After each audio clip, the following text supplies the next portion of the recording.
Bonjour, alors dans cette vidéo on va voir comment on peut utiliser le logiciel Audacity pour créer des effets vraiment sympas sur les pistes sonores qu'on va utiliser pendant nos parties jeux de rôle. Oui, parce que souvent, que ce soit les musiques ou les bruitages qu'on peut trouver sur les internets, le rendu brut ne correspond pas forcément à l'ambiance qu'on veut mettre autour de la table ou même au contexte dans lequel on veut les utiliser. D'où l'idée de voir les modifier un peu, voire beaucoup, avec les différents effets qu'on va essayer de voir ensemble. Alors clairement ici, je ne vais pas faire une liste exhaustive des possibilités offertes par Audacity, parce qu'il y en a beaucoup, beaucoup trop. Je suis d'ailleurs loin de toutes les connaître, donc n'hésitez pas à mettre en commentaire vos propres utilisations d'Audacity, ça m'intéresse. Ah, et vous pouvez aussi trouver un lien en description si vous voulez télécharger le logiciel. Allez, on y retourne. Imaginez, vous avancez dans ce couloir à l'étage d'une maison, vide. Les lumières sont éteintes et vous entendez les lattes du parquet craquer sous vos pieds. Quand soudain vous entendez du verre qui se brise au rez-de-chaussée. Bon, vous avez peut-être remarqué, mais il y a quelque chose qui fonctionne pas très bien avec ce son de verre brisé. On devrait l'entendre de plus loin, et là on a l'impression qu'il se brise à nos pieds. D'ailleurs au passage, si ça vous intéresse de savoir comment on peut superposer des pistes sonores comme ça pour créer une ambiance immersive, j'ai justement fait une vidéo à ce sujet qui utilise le logiciel Soundplant, donc n'hésitez pas à aller la voir. Alors pour avoir cet effet de son qui vient de loin, on va d'abord ouvrir le son avec Audacity, on va le lire sans effet. Donc voilà ce que donne le son brut. On va ensuite le sélectionner en appuyant sur la partie gauche de l'écran, donc là vous voyez que le son entier est sélectionné. On va aller ensuite dans Filtre, puis Filtre passe-bas. Et là vous voyez qu'on peut sélectionner différents niveaux de filtres qui vont du coup donner un effet différent. Là on va sélectionner par exemple 12 décibels, en général c'est déjà assez. Voilà, donc je vais maintenant tester avec 24 décibels.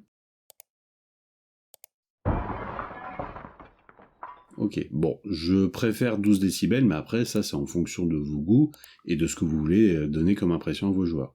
On fait le test. Voilà, je suis satisfait du résultat. Maintenant, j'ai plus qu'à l'exporter en fichier MP3 pour avoir le son sur mon ordinateur. Et maintenant, voyons ce que ça donne en contexte. Et donc vous avancez encore dans ce couloir à l'étage de cette maison abandonnée. Vos pupilles ne se sont pas encore habituées à l'obscurité, et le parquet grince toujours autant. Quand soudain vous entendez du verre qui se brise au rez-de-chaussée. Voilà, je sais pas ce que vous en pensez vous, mais moi je trouve quand même que ça rend vraiment mieux comme ça, et puis c'est plus cohérent avec ce que les personnages sont censés entendre. Et en fait, c'est ce genre de petits détails qui, quand on les met bout à bout, permettent de créer une certaine cohérence et facilitent l'immersion pour les joueurs. Allez, du coup maintenant, on passe à l'effet suivant. Alors maintenant, on va avoir un effet très classique, mais aussi très utile, c'est l'effet de fondu. Oui, parce que quand vous lancez une musique, vous n'avez pas forcément envie qu'elle se lance directement de manière brutale. Et au contraire, vous avez peut-être envie d'une montée progressive. Et bien dans ce cas-là, c'est l'effet fondu qu'il vous faut.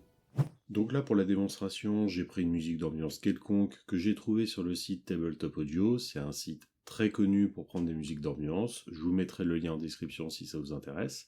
Et donc, on va lancer le son brut. Donc voilà, il se lance directement de façon normale. Maintenant, si on veut lui appliquer un effet de fondu, donc une montée progressive du son, on va d'abord sélectionner avec la souris la partie du son qui nous intéresse. Voilà, et ensuite, on va aller dans Effet, puis Fondu en ouverture. Et l'effet est directement appliqué, donc voyons ce que ça donne.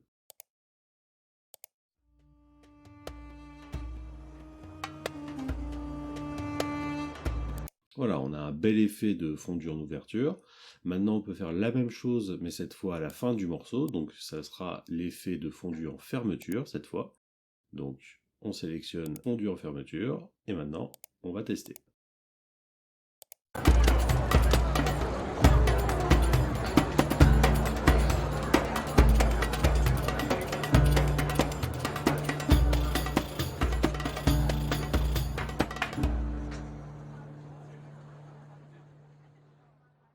Et voilà.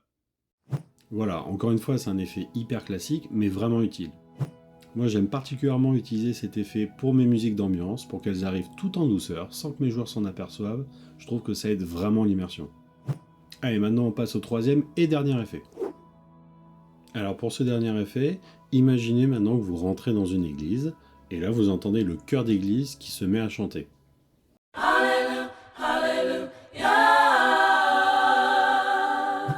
Bon, ça fait pas très son venu d'une église, on entend bien que le son a été chanté en studio. Alors pour régler ce problème, eh bien on va lui appliquer l'effet réverbération qui va justement nous permettre de recréer ce son typique des grands intérieurs qui résonnent. Pour ça, je sélectionne le son comme tout à l'heure sur la partie gauche, puis effet réverbération. Là vous voyez qu'il y a beaucoup de paramètres qu'on pourrait changer. On va principalement ici se concentrer sur deux, c'est grandeur de la pièce et réverbération, qui sont donc sur les lignes 1 et 3. Vous voyez que déjà je peux faire varier ces paramètres, on va voir ce que ça donne.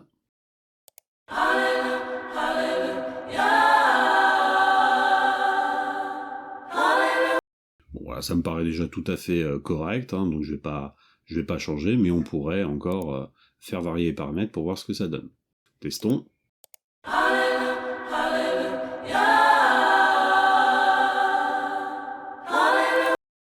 Voilà, je suis satisfait du résultat, et donc vous voyez comment on peut avoir un son crédible d'église très facilement. Et voilà, c'est fini pour cette rapide présentation des possibilités offertes par Audacity, et j'espère que cette vidéo vous aura été utile. Bon, encore une fois, je vous ai montré que 3 effets parmi des dizaines et des dizaines de possibilités, donc n'hésitez pas à explorer par vous-même, il y a vraiment des choses géniales à faire avec Audacity. Et nous, on se retrouve bientôt pour un nouveau tuto JDR. Salut!